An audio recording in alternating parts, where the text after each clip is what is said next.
Good morning. Is Regina here today?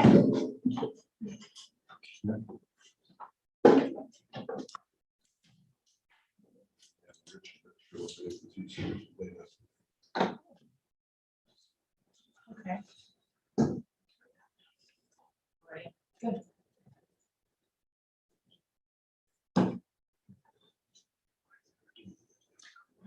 Sounds good.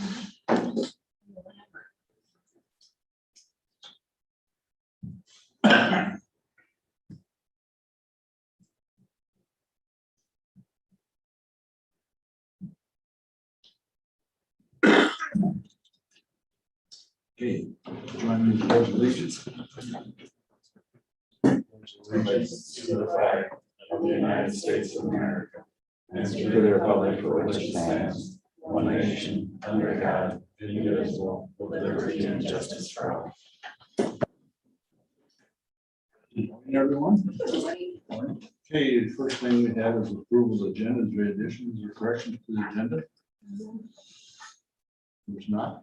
The motion to approve it. Been moved and second. Any further discussion? If not, all those in favor signify by saying aye. Aye. Contrary, motion carried. Next is approval of the minutes from last week. I thought they were very appropriate, so I will make a motion to approve the minutes.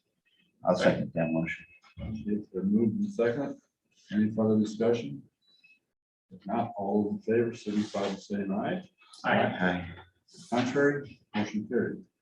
Okay, the first thing we have on the agenda is the update from Rolling Hills Community Service. Tom? Yes, good morning. Thank you for having me down today. I am in the process currently of getting out to all of the counties that are members of the Rolling Hills region, just to provide you an update with where we are.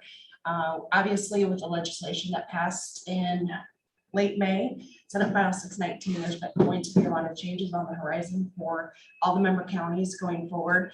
And also, I want to talk about that. And also, I want to just give you an update where we're at as far as core service development, because recently we've had a lot of momentum building up as far as what we need to do to be in compliance with the law. So I'm going to talk about that first, and just so that you know, and I assume that Rich provides you updates as far as where we are, that just want you to be aware that we are in the process currently of developing an access center in Sioux City. We have a building that we just purchased in Sioux City. It's the current assessment and crisis stabilization center that was owned by Sioux Rivers, and they wanted to sell the property and get out from underneath of it. And the region, well, Rolling Hills and Sioux Rivers negotiated the asking price, and we purchased the building for $350,000 so that we could turn that into an access center, because an access center is one of the core service requirements that we have to have. In that access center, we are working to develop subacute services. There will be 5 subacute beds, and subacute is a step down out of if a person does not need inpatient, but yet they're not appropriate for crisis residential because they just are kind of in between that level of care.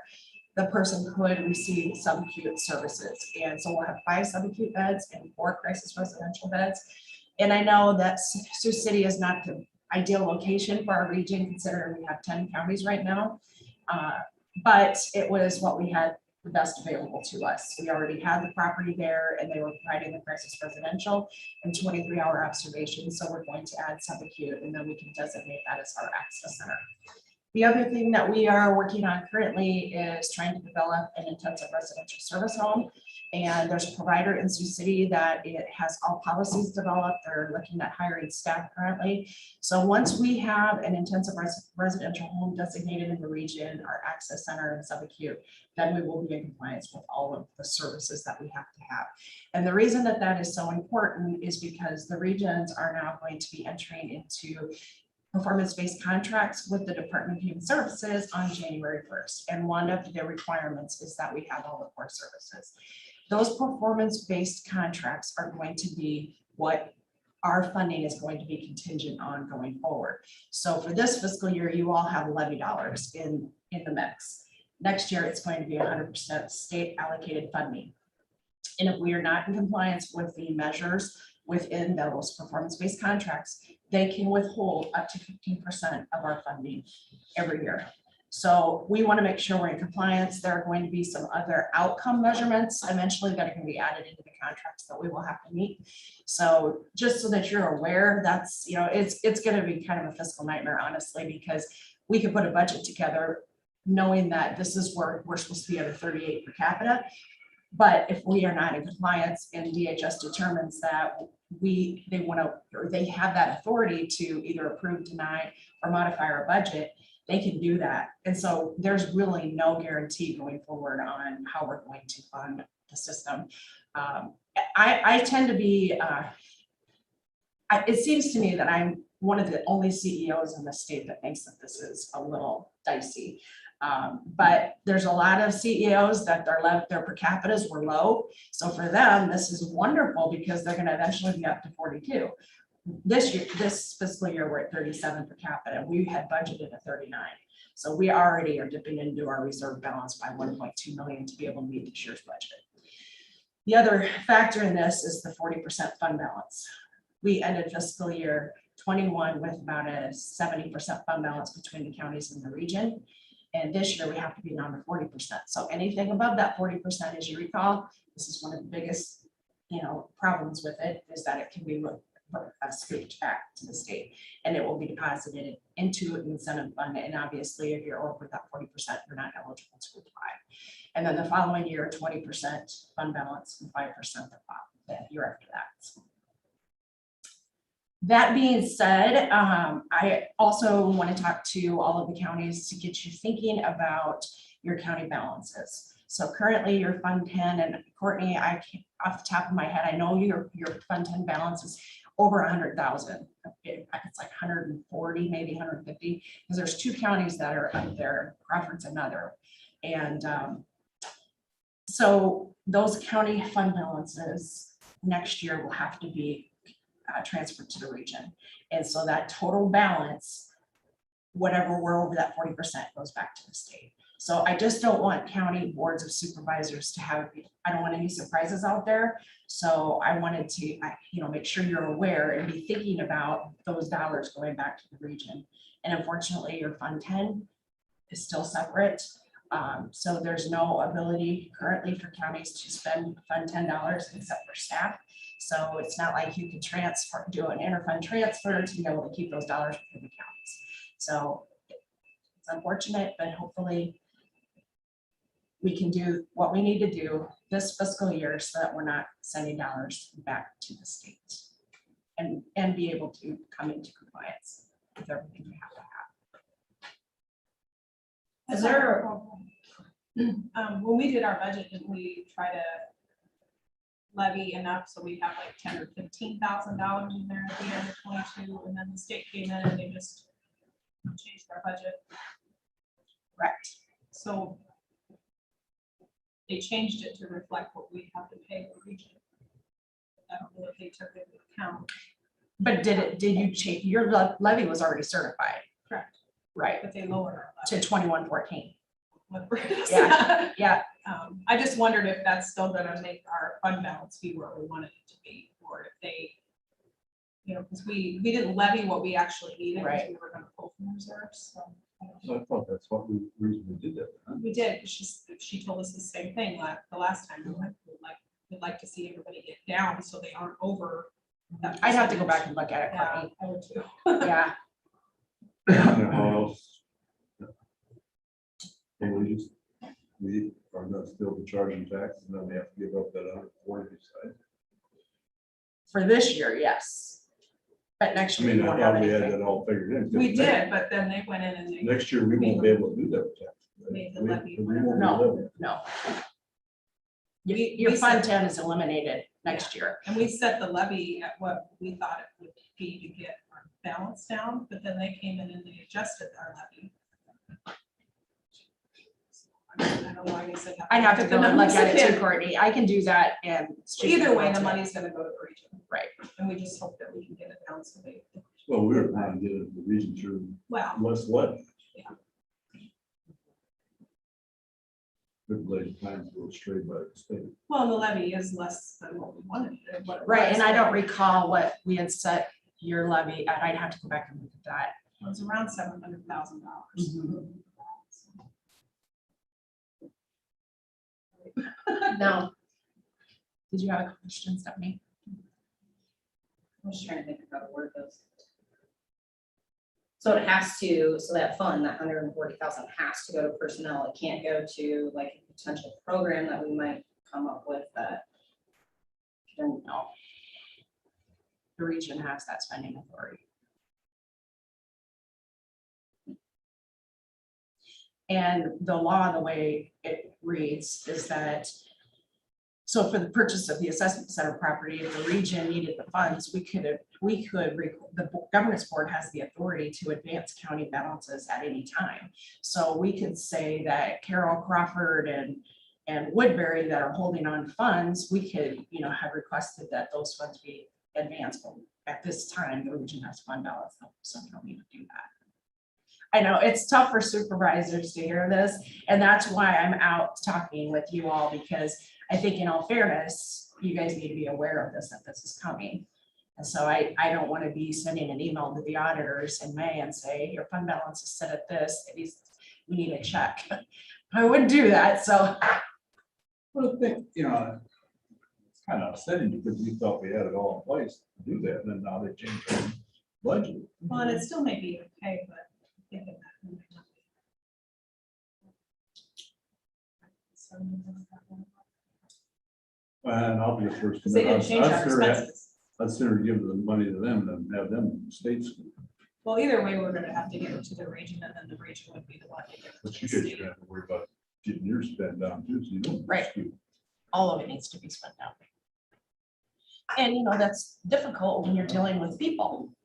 It's not that there's a guaranteed amount that we're gonna spend on a bridge. That, we could have some catastrophic claims come through, 10 people in a month's time go into Cherokee Mental Health, and those are mandated costs to the region. So it's really unpredictable overall.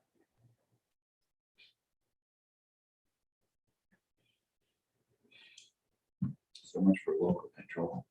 There's no more local control. It's going to be, well, DHS is going to be the authority over the regions, and yeah, we're going to lose autonomy. There's no doubt about it. It's going to be completely different than what we've been doing as regions. Yeah, because you guys can set a budget from now on, and they're gonna still dictate what that budget's gonna be. Right. And that's. Yeah. So the point might be BS. Yeah, it's going to be really tough. Like I said, it's going to be a fiscal nightmare. And then the other thing is with the elimination of Fund 10, which is really unfortunate, it's going to be really difficult to track employment. Well, as Carroll County doesn't have any employees, it's not going to be difficult for you, but for those counties within the region that employ staff, we're in the process right now, working with the Department of Management to figure out what fund the employees are going to be paid out of, and then the liability. And Rich, he would talk with you about that. So I kind of mentioned something. Yes, the counties that employ staff, it's going to be paid out of the general supplemental fund probably, or a sub fund. So that still has to be determined, but just for an example, my fiscal or administrative assistant, she just is retiring. She gave me her notice a couple of weeks ago that she's going to retire in November. The governance board recommended back to the Buena Vista board, absorb it. So we're not replacing her position. And I'm in the process right now of working with staff to figure out how we're going to pick this up. Where did that direction come from? Governance board. Paul Merton, who's our governance board chair, said that he thought it would be really difficult to get the BB board convinced to hire another staff right now because of liability. And I understand it. Remember what Rich was talking about? Yeah. I totally understand it. What if, well, for example, I'll continue to be a Buena Vista County employee as long as they let me. But, if there's funding cuts, we lose 15% of our funding, and that funding comes out of our per capita from the state, then is there going to be costs that the counties pick up and they don't have any stake in the game through levy? It's all state dollars. So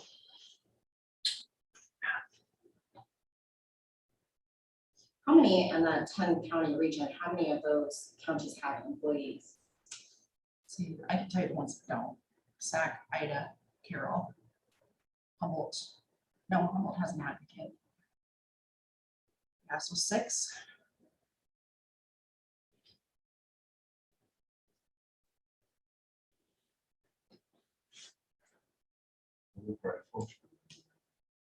You don't have, have to make those decisions. It's still super unfortunate to just put $140,000 in the tax their constituents. The scary part is even if they haven't figured it out, you have a liability issue, and it goes back on the county, and where's the county, that money? Well, we somewhat had it figured out, Courtney, and then they come in and just adjust it. Well, and she's the one that told me what to do. I don't want to take credit for that. She's like, you should set your levy here, that'll get your balance here. Mhm. And it may be okay, you know, but if they adjusted the levy to what, they didn't adjust any of our expenses, they just adjusted the levy. I think that the levy could have even been less, probably. I didn't look to see what the fund balance would be. Yeah, the timing was not very good. I still have an issue with that. They just went in and, well, after the board certified the budget in a public hearing and then. they That's just go in and crazy. change it. And I'm like, that's, Home rules gone out the window. Yeah, you know, I went to do the budget amendment. I'm like, my numbers don't match up. I'm like, oh, that's right. And we can blame all our Changed it. local people for legislators for that. question on the access center, is that the access center? Yes, so the cost to operate an access center is going to be very high. So there is no way that our region is going to be able to fund 2 of them. And, you know, I just met last week with Pocahontas and I talked with the board about transportation is going to be a huge issue. And we are already working with the Center out of Cherokee and about doing the transportation for all of our counties for the access center. Because, you know, some of these small law enforcement agencies or sheriff's departments, they are going to have the staff to be able to transport someone clear to Sioux City to the access center. They're going to want to take them to the ER and let the ER staff handle it. So we're going to definitely need backup transportation to be able to make this work, especially in order for our eastern counties, Calhoun, Humboldt, Pocahontas. The thing is not the local transportation, it's someone going clear across it. I mean, I'm on yes on board, but that's just, that thing is just way up. Yeah. It's a good thing, but question how much more.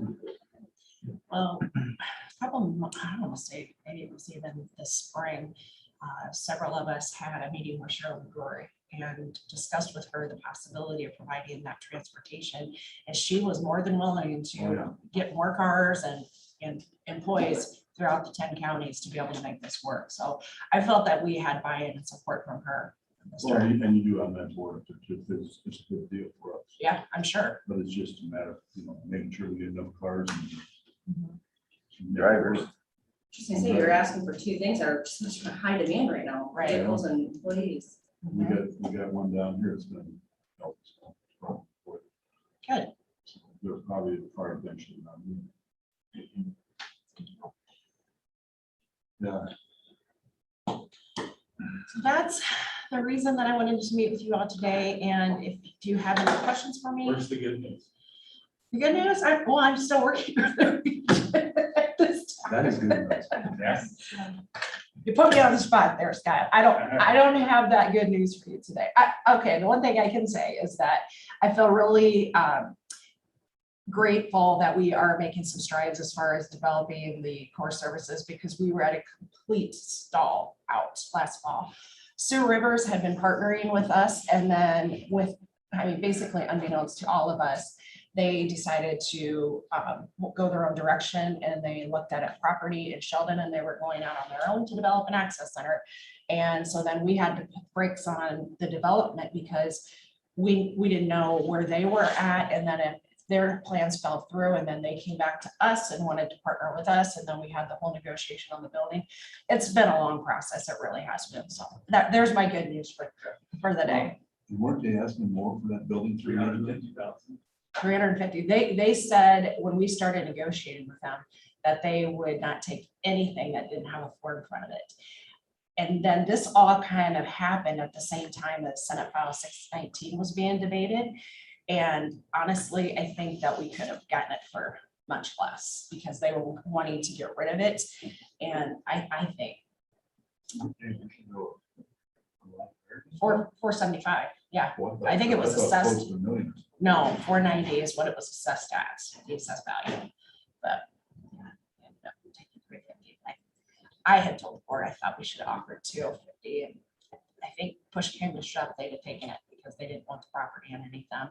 And it wasn't in their region, so I can understand that, but they really left us in a bind because then here now we're paying for the remodel, and the remodel came in at 400,000. So we are in the process of, we have to pay half up front and half at the completion of the remodel, but fortunately they were able to get a contractor to start already, which was very surprising. So the region is footing that whole bill. And then we're gonna give it over to the state when we get done. Is that kind of how that's gonna work? Well, our 2080 protects us in the fact that it does state that all property purchased stays within the region. It's region property. So the name of the Rolling Hills region is on the deed. We also own Turning Point in Sac City. So that property stays with the region. It is not being transferred to the state. So is that good or bad? Right? Mhm. Yeah. Because if they abolish the region, then We still pay the bills. Mhm. The taxes, But we could sell it and it's still good. right? We could sell the property. Yeah, but Okay. Let's but if take you it. sold it, if you sold something that was paid for with Fund $10, you can't use it for anything but Fund 10 stuff, right? I mean, if And Fund 10 is going to be eliminated. right, so if you sold that building in 10 years and each county got $50,000 back or whatever. well, maybe it would be. Would that money then in turn get turned back over to whoever was doing mental health? Because you wouldn't be able to spend it on anything It would else, probably go back to the general supplemental. even if we didn't have it. Well, if they eliminate Fund 10. Right, so wherever the fund is, and if, I don't know, Courtney, that's a hard You question. gotta remember, we got a wild card here in the state.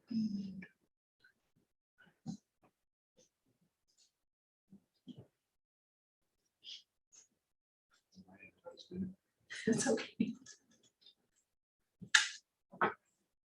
I mean, this whole mental health, you've been doing a better job locally. You know that. Mhm. Well, and unfortunately, I've been around long enough to know that eventually this will probably all go full circle. Just like every circle of life, That's been predicted by everybody. back to on the this board. counties at some point. It was a weird stage and that, yes, I agree. with that. And then we're not gonna have funding to keep the. Yeah.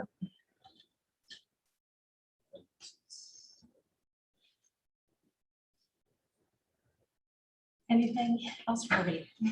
I will get back to you, Courtney. I'm just curious. Yeah, now that you've asked the question, I am too, and I'm gonna have to see where you guys are gonna land just on that. I do appreciate you coming Yeah. in advance. I mean, Rich has given us updates, but it is nice to hear from you too. Right, And it's always nice. Yeah. We always enjoy it. Updates. And I think you got a hell of a job. I don't envy you. thank you. I would agree with you. I don't know if you would either. I mean, it's, Yeah, it's. we've known each other a lot of years, but I tell you what, it's getting scarier right along. So you've been able to predict pretty much all this. I mean, you know, when we had the county, you said, well, it's not gonna last. Mhm. And then, you know, pretty much you've been able to do that. So what are you looking for in the future? This is my opinion. And this is not factual information, so this is purely my opinion. I think within 2 to 3 years, we're gonna have 6 regions in the state. Because the Department of Public Health and the Department of Human Services are already aligning their systems. And I think that because of these performance-based contracts, they are holding the region's feet to the fire to be developing the core services that are in code and developing evidence-based practices that are going to improve outcomes in the system. And at some point, 14 regions is a lot more to deal with and manage than 6. And if you look at the Department of Public Health map, there are 6 regions in the state. The Northwest region would contain 17 counties. And I did make that comment to Marissa Ianson, who is the MHDS division administrator back in May. And she said, I would agree with you, Dawn. That's where it's headed. And I think you said that before. Yeah. Now, 2 to 3 years, although I know that there are CEOs that do not believe that is happening. And Shane Walter from Supervisors, I had a meeting with him and one of his supervisors in another region a couple weeks ago, and I made that comment, and he completely disagreed with me. So I may be wrong, but that's my prediction. That's right. As much as you.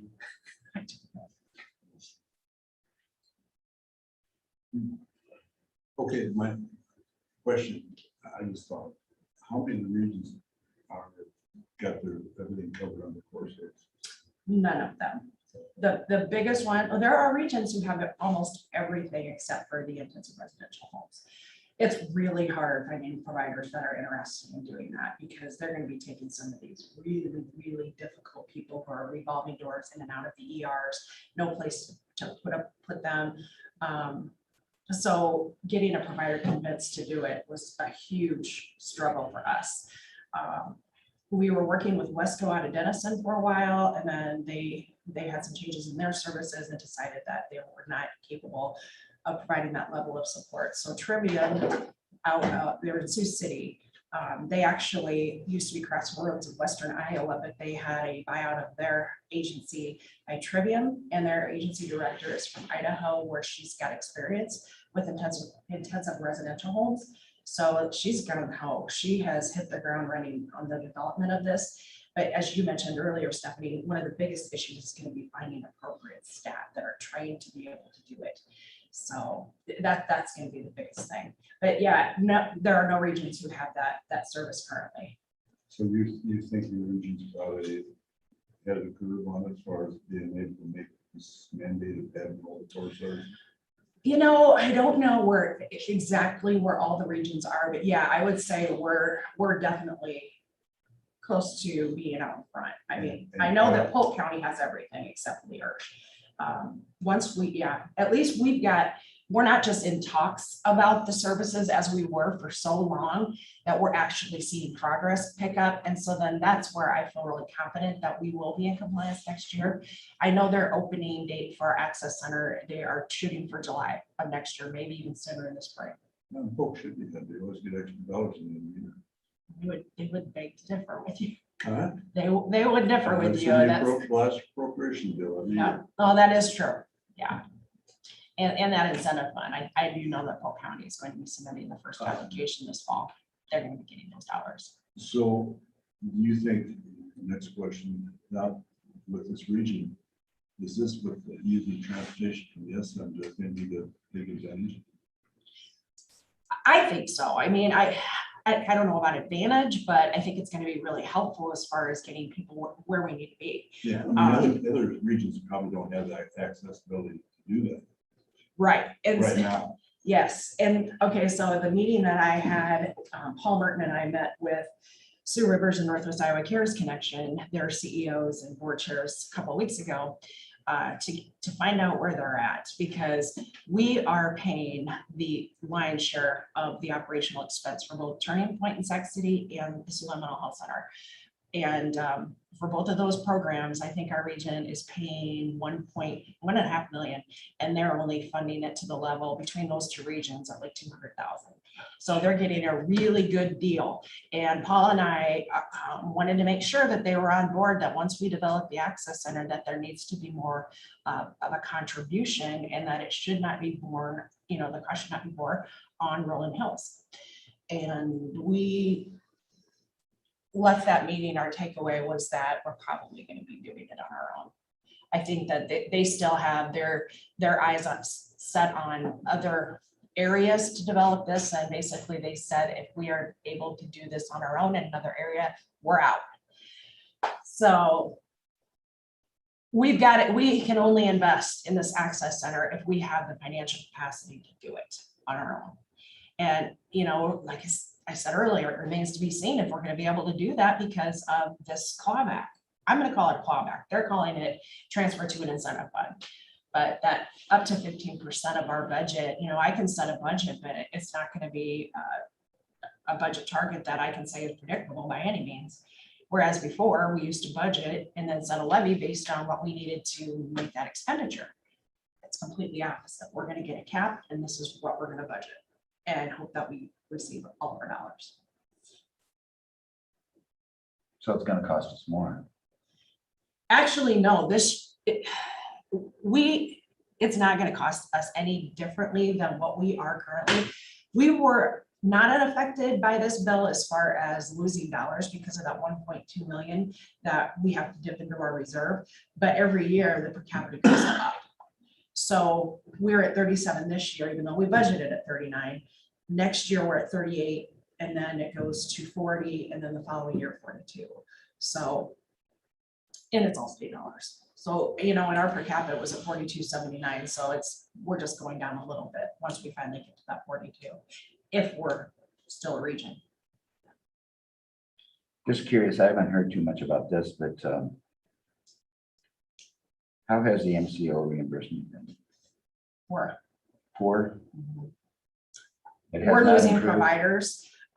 We had a couple of homes up in, well, it wasn't in our region, but a couple of homes up in Hope Haven had to shut down a couple of their waiver homes because the MCO reimbursements and they can't get staff. I just heard of a therapy, independent counselor in our region that had to end business because of the MCO reimbursements. Yeah, I hear more negative about the reimbursements of the MCOs than I hear positive. And that's the reality. Since I haven't heard too much, I thought it was getting better. Or have people just said, throw up their hands? Well, the MCO reimbursements have been a challenge for our providers. And so with those shortfalls, then where do they come? To the region and ask for us to subsidize. And in some cases, we've had to keep doors open. So yeah, that's a challenge. And I'm very concerned about developing this access center and where the MCO reimbursement is going to be. And I've already, you know, discussed this with Sue on mental health, that they have got to be, you know, making sure the MCOs are on board with this, because the MCOs have to be the first funder of this service, because the region is going to be able to do it long term. More good news. Sorry. Any other questions for me? Oh, thank you. Thank you. Thank you. And Thank you. yes, and Rich will be keeping you We can informed. bug out if we'll come up with any more questions, right? Yeah. It's okay. I'll get back to you, Courtney. Okay. All right, Thank you. thanks, Okay. Don. Thanks, Don. Okay, next, we have on the agenda is consider for approval 2080 agreement with Iowa DNR. Let's talk about the DNR now. The DNR actually is trying to keep programs. And so that's what this is. This is a updated 2080 for well permitting, which we've been doing for over 20 years already. The previous 2080 apparently was signed in 2003. You remember that? I couldn't find it. The only updates to it are we have to do a underground storage tank search prior to permitting a well. So there's a website we can go to make sure that we're not drilling underground storage tank. As if those are all been documented, right? Now, apparently there's more than we think there are out there, but just a simple search of the database to make sure we're not drilling next to a storage tank site. Do you do that already? No. Because out in the county, we're like you're out in the middle of a cornfield or something and, or on an acreage.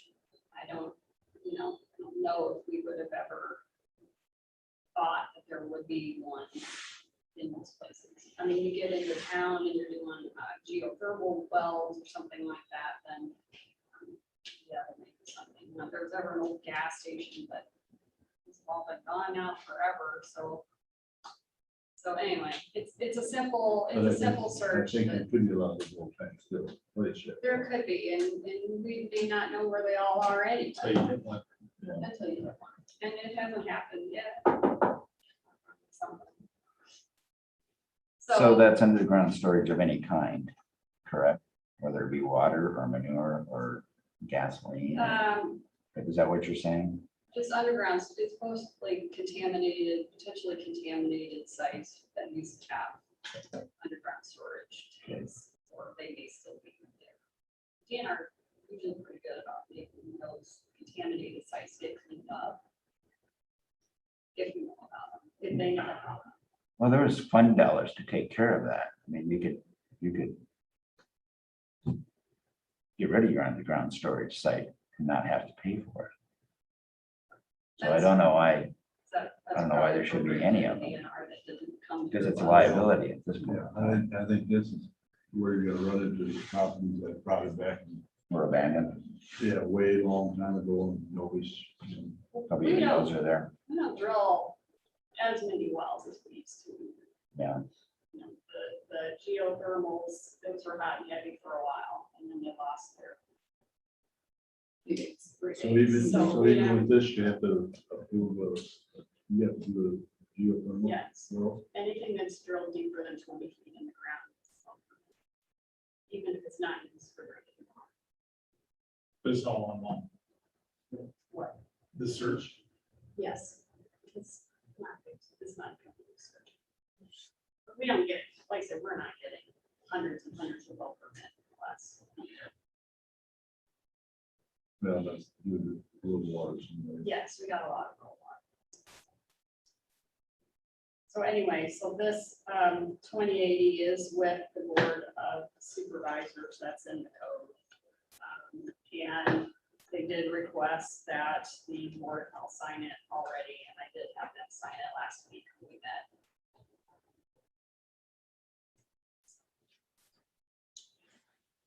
And if we don't sign it, then we lose the ability to permit wells in the county. And that goes back to the state. We're trying to avoid that. Wonder why. So has this been, basically the same 2080 agreement that we had originally, or With that exception with the underground storage tanks. did John look at this? Yes. And he had no problem. I'm not sure I can decipher whether he had a problem with the agreement itself, other than he didn't like there was blanks in it. And I requested from the DNR fillable version, and they said blanks are there for you to people to sign and fill in their respective county information and date and whatever, whenever it got filled in. I don't, did he say anything important? I hadn't heard it. So. Just, I need to have a chance to look at it. He did. Any questions on that? I read it, I didn't see it.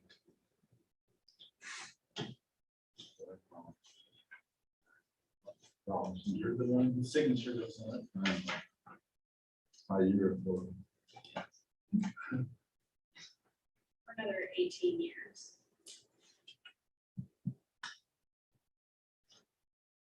Okay, any other questions or comments? So you're looking for approval today? Yes. And I'll make a motion to approve the 28E agreement on, let's see, yeah, with the DNR designated county private well permitting. Second. Then moved to second. Any further discussion? I assume that means that you're authorizing the chair to sign this. Okay. No further discussion. All those in favor signify by saying aye. Aye. Contrary, motion carried.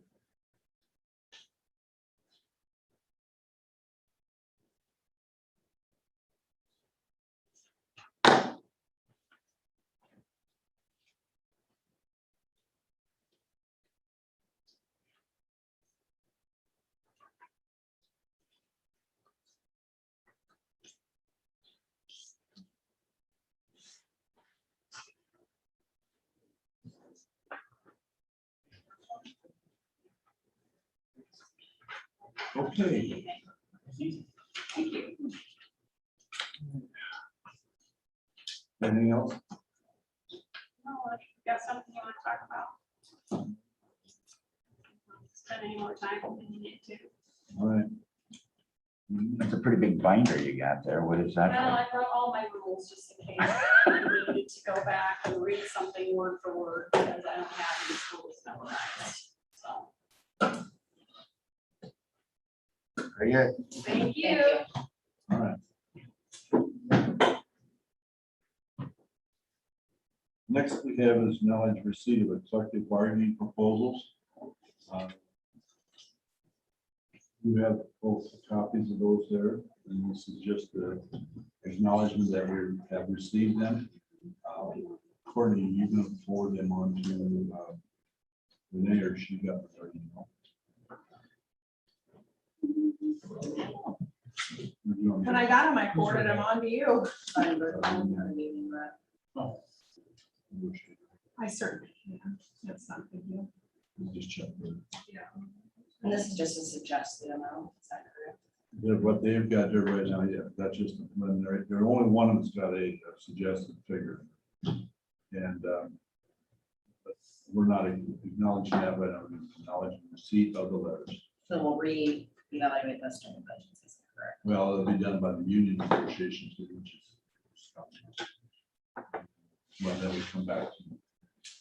Final approval. When are you doing that? Renee will usually set that up. Okay. She will usually. We will want the first proposal from the secondary roads, which they have gotten. The ambulance does have kind of a proposal there. So we'll probably for that for you, try to probably do both. One of them, one we have. It's been practice in the past. Will be this time we have two. So is there a motion to acknowledge the receipt of the two collective bargaining proposals? So moved. Your second. I'll second. Then moved in second. All those in favor signify by saying aye. Aye. Contrary. Motion carried. Okay, next we have is Courtney's got two payables in here. So we received the payment from the state. And once we get that, then we have 10 days to issue payment to Region 12. When I counted up the days, the next bill day was 12 days. So I didn't wanna break the rules. So this is to pay Region 12. the money received from the state for the housing program. Like the motion to approve the pending expense. Approval report.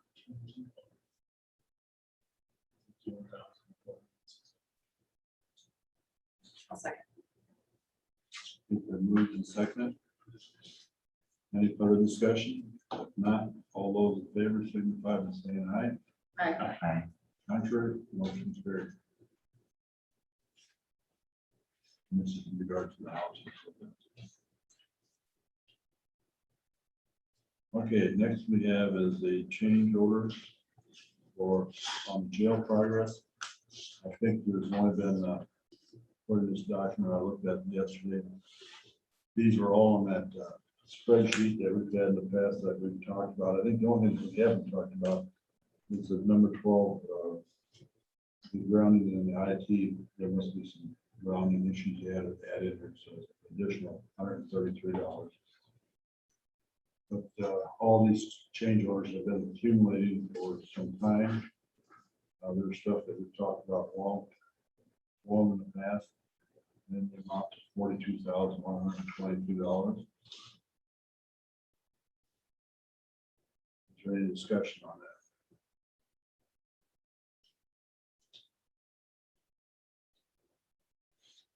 Questions?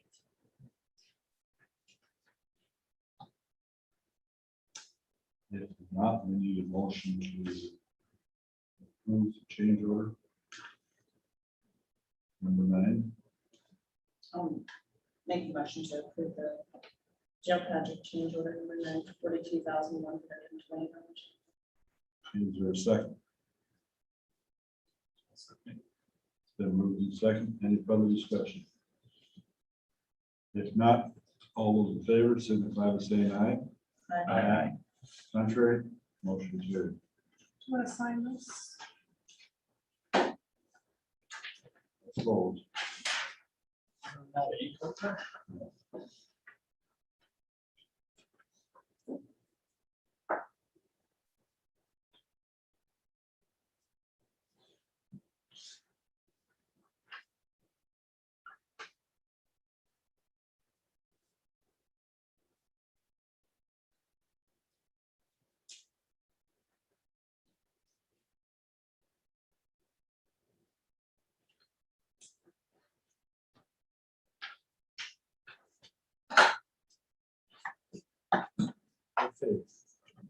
Next we have is approval of DHS phone system agreement.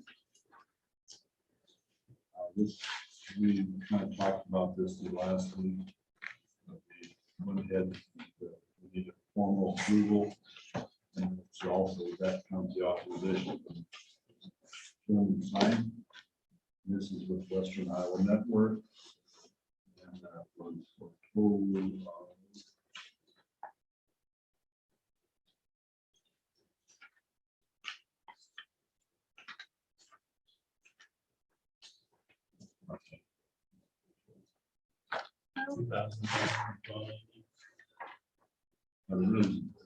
There's the one-time cost of $24.41. $25.12.28.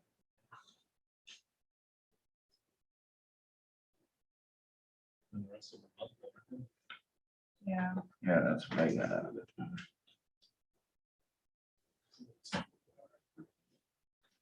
One second. One with the shipping. oh, so a total $2,512.28, and then plus a monthly cost of $565.07. So.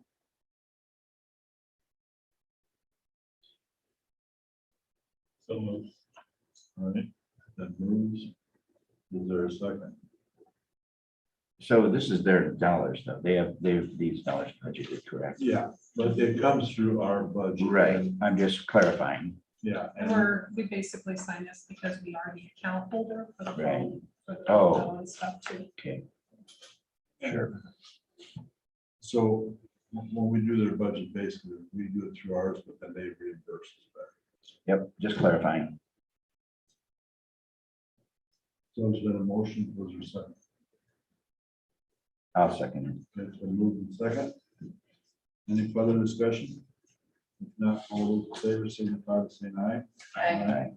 Contrary, motion carried. Okay, so there's these first pages that just need initials at the bottom. We need a signature on this page and this page.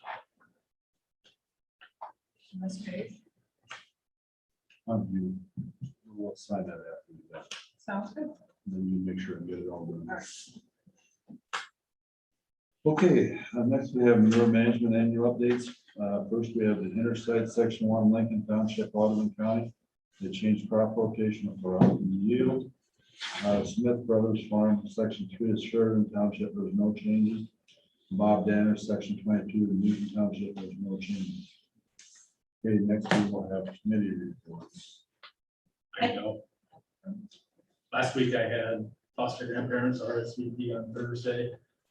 This week I have open house at Swan Lake Shelter House from 4 to 6 on Thursday. And Stephanie and I have Region 12 at 6 o'clock on Thursday. I can go next. Exactly what Scott just said. Nothing last week. Well, that's easy. I can go next. And mine is not like yours. I assume you've got one that's got some conversation. On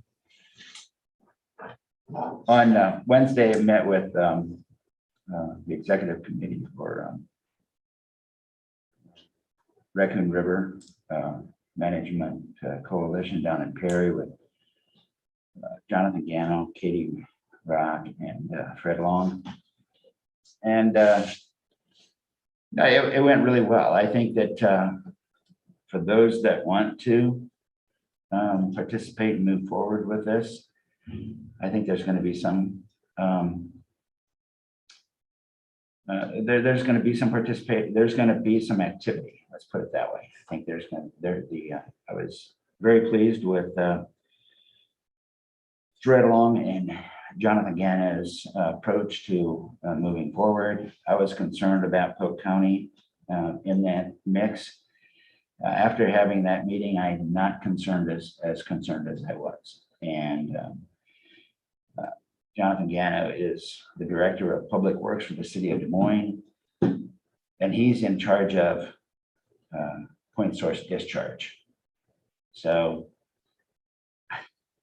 that means that, you know, he dumps stuff into the river just like a lot of people do. And so it's not that he's looking for reduction in nitrates, although he is, but I mean, that's not his big deal. So he's so I think we're going in the right direction. I think there's probably actually more funding dollars because of where the Raccoon River ends up, where it dumps into the Des Moines River. There's some funding called our 319 funding that's available and probably actually more accessible than a lot of other grant dollars because of that. And there, you know, I don't know if you recall, we had the big controversy about how we were going to move forward as far as percentage of nutrient reduction. If you remember that, it was the discussion about 41% and 48%. We voted on 48%. Luckily, actually, if we would have voted on 41%, we would not be eligible for any 319 funding. So, I mean, we set the goal pretty high, which is probably not attainable, but we had to do that to be able to dip into that 319 funding. So we'll be having the meeting this Friday out at Swan Lake Ed Center, and everyone's welcome. Carroll County will be hosting it. It'll be a hybrid meeting, so it'll be virtual or in attendance, however they choose to do so. And I'm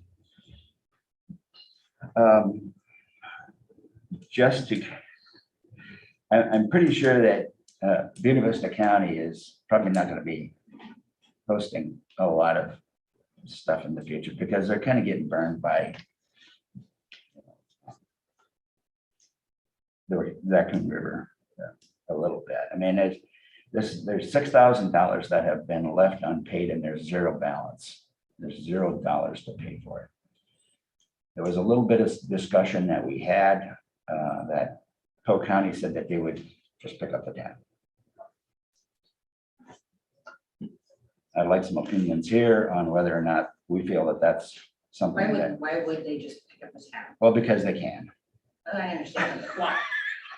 Well, So they're gonna benefit the most out of any funding that you guys get, don't you think? well, I don't know. I mean, you could do a lot of, I mean, we've got projects that we can work on in Carroll County. You know, I mean, anything that is done on the river is going to benefit, obviously, Polk County. So whether it's done in Carroll County or Buena Vista County. So, but my concern, and this was brought up, was that, you know, I don't think when you allow somebody to just take care of that like that, then in a way you become somewhat beholden to them. So I think we're going to have a discussion about that. You know, I don't think that Buena Vista should be holding the bag on this. When's that meeting again? It's Friday at 10 to noon at the Ed Center. So, you know, I guess we're going to have to see what happens going forward, but there's obviously some people are going to say some of these counties that have some bad taste in their mouth about this whole watershed management thing. Will probably not kick anything. But I'm just curious as to how this group feels about, you know, if they had to kick $1,500 in to resolve this issue, would you be okay with that? I can see where the whole county probably is the way the morning for interstate for water, that they would be more willing to pick up that tab and that amount, but I don't know if they will do that all the time. I think it's a big project. And I can see your point as far as becoming beholden to them. It maybe should be done on a percentage basis or something like that. What are the other three, or what are the other counties saying? Well, we'll probably find that out on Friday. You know, and there's also cities involved. There's a lot of cities. I think there's 41 different entities. So the easiest way would be just have the counties pick it up. So 4 counties, 1,500. Well, there's 9 counties involved in them. So would you come up with 1,500? Well, I'm just throwing that out. Oh, So why don't they have any money, or what did they do? Well, so it's a little bit on BV County too, because, you know, and the problem is that there was money there, and then all of a sudden Pocahontas County was supposed to get some dollars for work to be done, but they couldn't agree with what the work that was going to be done, you know, was going to involve.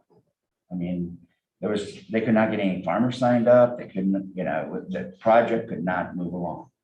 And so there was a deadline. And then if you didn't use those dollars by the deadline, it's going to go away. And that's exactly what happened. I think there was $1.2 million went to Dubuque County for projects up there, because, you know, they just were just too damn stubborn, to get it quite honestly. So it appears someone was not watching the gauge. Well, and see, you know, well, there was a supervisor from Buena Vista on the board when we started this. He's no longer with them, and Paul Merton took over. And so the other supervisor agreed to have Buena Vista be the fiscal agent. And so it's kind of the same thing, Yeah, I know. that we're talking about here. You know, they took the coordinator under their wing. You know, all the money was supposed to come back, and it did for the majority of it. But when they decided to pull the money, well, then now the coordinator's out of work, and because you can't pay him anymore, and there were bills that were left over. They didn't get them in quick enough to get it paid, and so it came up to basically $6,000. The next thing is, DV now has got to loan up the unemployment for the coordinator. right? For the coordinator, because, Oh, I remember you bringing that up. yeah, because we Yeah. didn't complete his contract, because we couldn't pay him.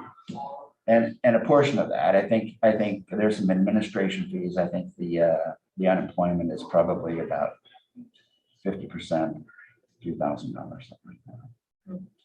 So Buena Vista's gone ahead and paid it. But, you know. So I don't know, we'll have that discussion probably on Friday as well and see where we're ending up, but I don't know. So I guess, how do you feel about it? How does this board feel about that? So, I mean, I don't have I thought I had it with me, but I thought it's in another. So. What are your thoughts What are my thoughts? for Friday morning meeting?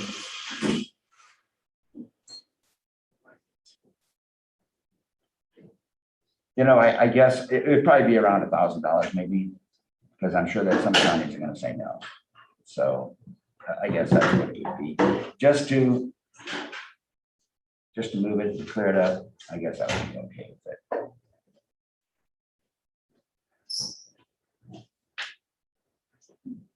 You're the closest to it as far as having a pulse. Well, yeah, I don't know if it's, you know, I would just as soon not be beholden to Polk County.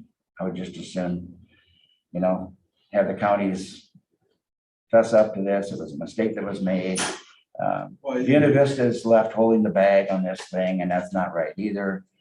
It wasn't necessarily their fault, but they probably could have and should have got the bills in time, knowing that this is probably going to happen. But I don't know. I don't know if you want to lay any blame on anybody. Just, I think. Well, if you take, you said there's 9 towns, right? Take 6,000, you can just split that up as $750. Yeah. And like I said, there may be some counties that probably will say, no, we're not going to do that. And I think they should, for that little bit of money, they should. It's not the money part. I know. But sometimes you gotta move forward. Yeah, I would agree.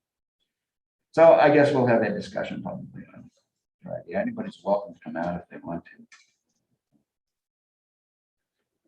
Anyway, then on Thursday, we had the Board of Health meeting. There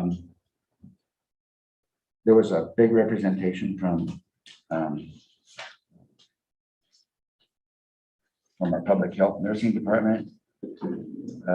They presented stats, financial report from Eric Solomon and Solomon's son and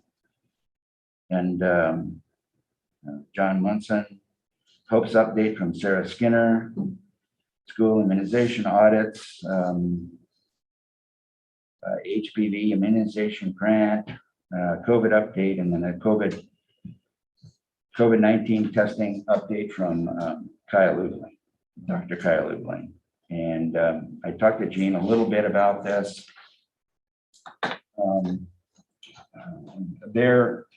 There's a shortage now of testing supplies. So difficult to get testing supplies. It sounds like you almost have to have cash up front before you can even get Just it. nationwide or just in Iowa? I think it's probably nationwide. Yeah, I think it's. They had a recall, or they had some supplies returned back to the state, and they saying they didn't work or they were inefficient. Well, some of them went out of date. Some of them Or that. expired. There was an expiration date on that, and some of it expired. I can't imagine how testing supplies would go out of date. But anyway, and so Dr. Ubling was requesting that the County Board of Supervisors help support financing more testing supplies through our COVID dollars that were CARES or recovery dollars, Courtney, either one of them. CARES money. Yeah. Because we have CARES money left that we have. So it was in the amount of $24,000. He thought that's what the total bill would be. But he didn't think that he'd ever get $24,000 in supplies at one time. He thought that he would go out so many weeks and he would probably need about $3,000 a week. And so I said, well, I don't think the county's going to stand in the way of not getting testing supplies. I think we need to do that. And I guess I just said that since we basically approved these dollars to go to COVID, I thought as they come up in payables, we could approve it at that time. And so I guess I'm asking how you feel about that. So where do the Because- testing supplies get used? I mean, do they go to the schools? Do they go to? No. These are going to, well, I can hand, Like you give, Manning and. To the hospitals and. yeah, There's it's, a cost too, I think, isn't it? it's, I've got a handout. He had a handout. It's, But they're gonna be used countywide, not the same thing. so there's going to be, this is the identified need. As a result of the Delta variant COVID surge, primary care clinics in Carroll County are seeing a large increase in demand for COVID-19 testing.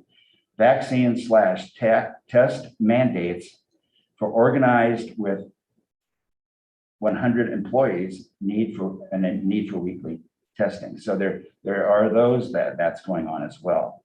Clinic-based testing, rapid antigen cards indicated for symptomatic individuals within 7 days of onset. If positive, treat patient as COVID-19 positive and negative, obtain PCR testing. So, and there's the PCR testing would be done by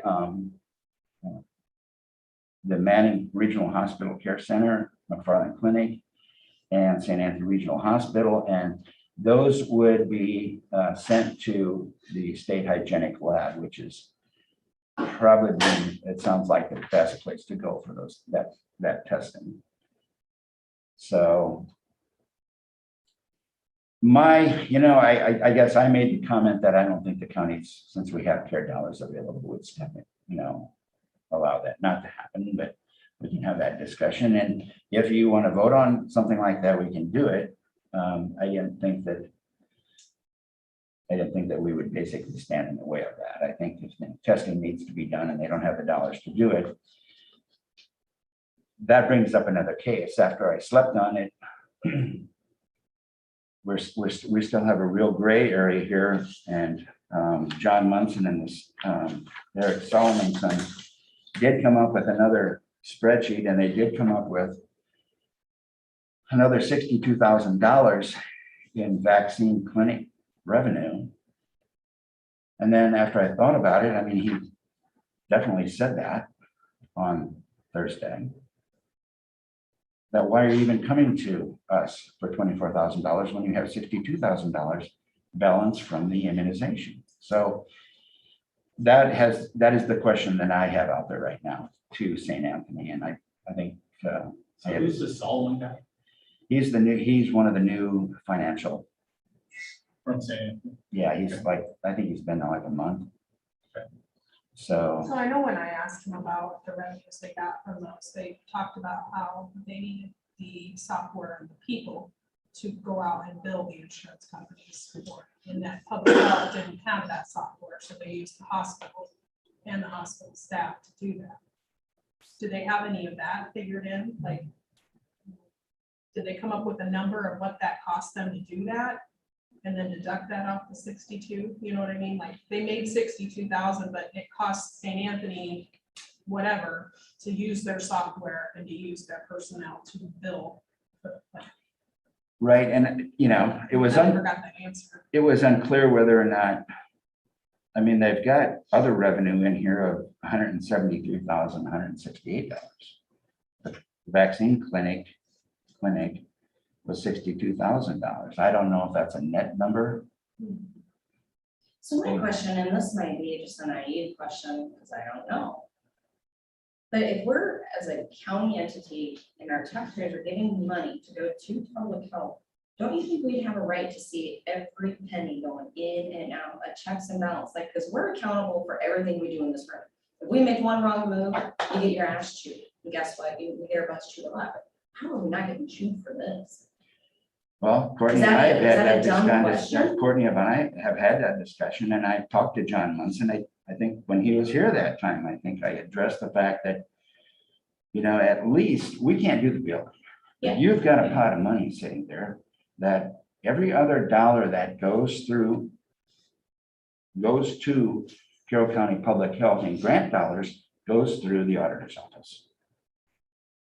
So it comes from the state, it goes to the auditor's office, then it goes to St. Anthony Regional Hospital for the public health department. Flu shot clinics and things like that. Yeah, and same likewise to new opportunities for programs that they have that we get. That's just the way it's done. And this is what I told John. I says, well, this should not be any different. If you've got dollars, they need to be moved over to the county. There should be dollars that, and we talked about where those dollars could go if that would ever happen, but they refuse to go any further with that. They keep it held pretty close to their chest. I'm not so sure that if you were to talk to somebody from the state auditor's office, they would probably be up here tomorrow and want to see what's going on. Because it's no different than we are contracted to St. Anthony Regional Hospital, but I don't think it's any, I mean, we had state audit, we had a state audit come, at a request of an individual, a constituent on gun permitting. And at that time it was, they were receiving private dollars, but they were using a county computer, county printer. And so we have state audits for far less problems than I think this is. Now, I'm not recommending that we do that. They've audited us and they do, I mean, we've had the relationship with St. Anthony, they've audited that. We haven't been here.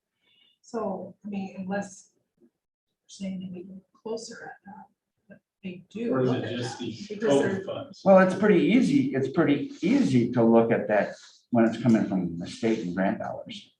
But this is different. This is dollars that are generated by Carroll County Public Health Department. And they're not sitting in any. That money's not sitting with the county. My issue, like, I don't have an issue with saying things. I love having them here. I love having Manny. I love having Carlin, but when it comes down to the pennies, that's our job. That's what we are all elected to do, is watch the dollars.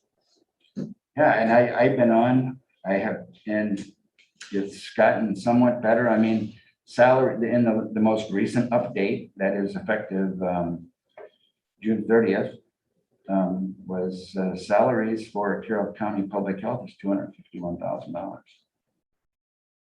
That's what they're saying it is. And in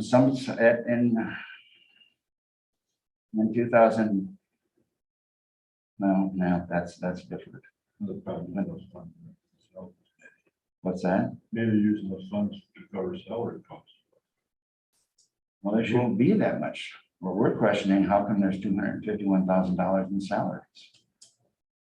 I guess that's kind of what the question is from public health. There just seems to be like a lot more questions, and I think, I mean, if it were up to me, we'd pull everybody in a room and just ask all the questions. Put them out there. Well, I mean, it still remains a mystery, and when we, I guess the big thing is right now, Kyle wanted to know because he needed to get testing supplies, and I said, well, go ahead. Don't let the Board of Supervisors hold you up. And so. Well, we do need to have the supplies for COVID. We can't Yeah. say no Testing to supplies that. are pretty transparent. Yeah, that's separate. That's. And so, I mean, that was Insurance the short term, that was the. There's no problem, they just submitted a claim, right? It's no different than Sarah Anderson with PPE. back Exactly. A year ago. And we look, there's some money left to be spent. I mean, that we've actually budgeted in local option repairs line. There's money to be spent still, and there's actually more money in there than we budgeted to spend, so. Get to a point where we need to move on and not spend it. I don't have a problem. Testing supplies are pretty transparent. You can't add burden cost of staff, like giving the vaccine.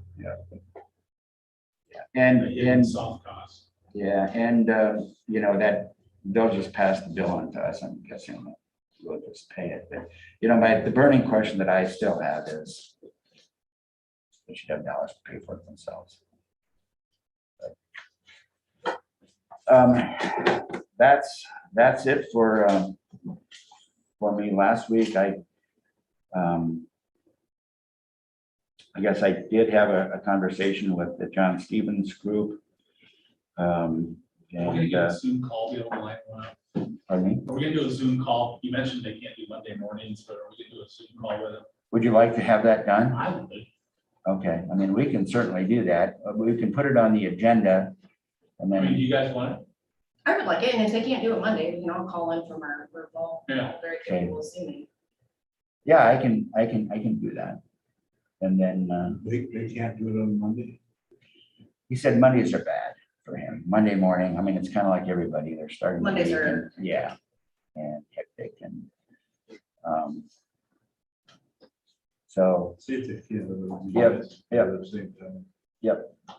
well, it wasn't on the agenda this week, so I No, didn't pursue it. So, I'm assuming maybe that Rich will be here next week. It's open. so, let's see here. So, yeah, that was last week. This week, they have the Swan Lake Shelter House grand opening on Thursday, and then we have the North Raccoon River Water Management Coalition on Friday morning. That's it for me. Okay, last week, I had policy council meeting, which I did not go through. I took some personal issues on myself. And, but I didn't get the report back on it because it'll be part of my new opportunities in the board meeting. But then on Thursday, I attended the Iowa Head Start Association's 2021 annual meeting. That was done by Zoom. The reason I attended and so Chad Jensen was that our Head Start administrator, Tanya Weber, was given the 2021 Administrator of the Year Award. So we did attend that, and that's part of that. On Thursday, I got canceled. Oh, sorry. And then also on Thursday afternoon, we had new opportunity, had our regular board meeting. We did do introductions because we had some guests in attendance. We did have one new board member attend this meeting, was Deb Leitner in Calhoun County. Then we went through reviewed the insurance for the agency to Mid-American, Mid-Iowa, with the 27 locations that were reported on our insurance policy. Our workman comp came in at $37,000 less than last year. Overall, our total insurance bill was down $31,156. We were caught in, we had a couple of claims for work injuries, and we're finally coming out of that. So now we've had enough years and never getting out of that. We did approve our financials for the year. We did approve the annual fiscal year 22 agency budget. This is about $14,800,000. And we also did a community service budget amendment. We moved the $2,500 around on that. And also, so moved it to some rental assistance and some mental health startup issues. Next, we did the Head Start, approved their financial reports. Looked at their program report, which showed the number of students that were in classes and stuff. So things are going good there. Our two new programs, they were pretty well fully enrolled on them, so they're going good. We then looked at the strategic plan and self-assessment report, and then we looked at the program information report. Then we did approve some signatories for on our CSB 22 that we approved on there, and then those are annual things. We approved the amendment to our light heat energy assistance that was just among different categories. And we did the same thing with Mid-American Energy Company Low Income Weatherization Amendment also. We did review the Aetna Employee Assistance Program.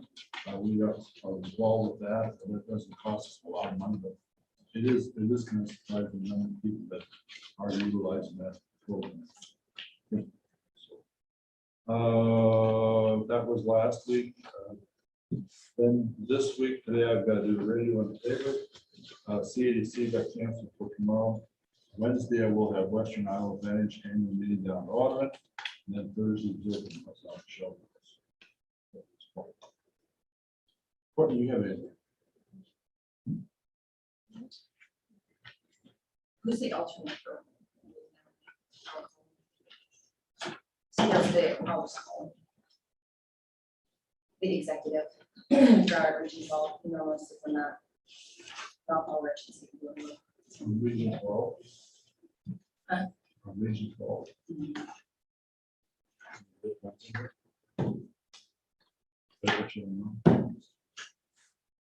In case Rich is maybe. Any comments from those in attendance? Ben was on the phone. Ben, are you there? Yeah, take a call. I'm assuming no.